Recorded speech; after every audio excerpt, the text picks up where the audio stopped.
Erstein avec le psychiatre et addictologue Jean-Philippe Lang.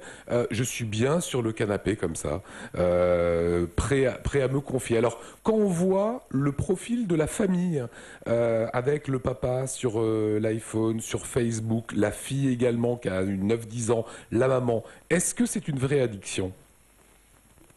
C'est une vraie addiction, mais surtout, on est dans les conséquences de ce qui ne doit pas se développer. Ce qui est intéressant quand on joue à la Wii, c'est de pouvoir le partager, c'est que les enfants soient au même niveau que les parents, c'est que les enfants puissent tuer leurs parents à leur façon et les humilier dans un jeu de bowling ou de football ou de je ne sais quoi. Ce qui est important, c'est de pouvoir télécharger la chanson qu'on aime bien sur iTunes ou sur je ne sais quoi avec son fils ou avec sa fille. C'est partager des choses. Que chacun soit sur une autoroute, chacun sur sa voie, à rouler à 250 à l'heure, finalement en étant à côté de l'autre, mais sans forcément se regarder, sans forcément être avec, c'est là où est le danger. Comment ça se soigne, docteur ?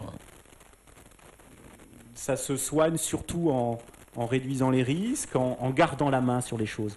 En gros, il faut remplacer les sensations par des sentiments, il faut remplacer le comportement par des liens humains, et si possible, je dirais, être cohérent. Et non pas cohérent, dans une cohérence. C'est ça qui est important. Si on a la main sur les choses, il y a déjà quelque chose qui est gagné.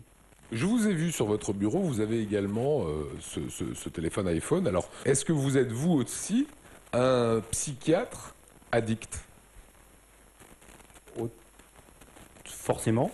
D'abord, je ne ferais pas de ce métier si j'y étais pas. Mais surtout, la race humaine l'est. C'est une obligation. C'est une nécessité.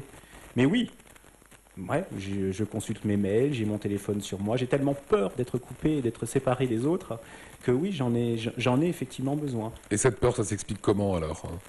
Mais c'est humain. On est tous sortis du ventre de notre maman, on a tous été nourris, logés, blanchis durant des années. On a eu des gens qui nous ont dit ce qu'il fallait faire, ce qui était bien, ce qui était mal.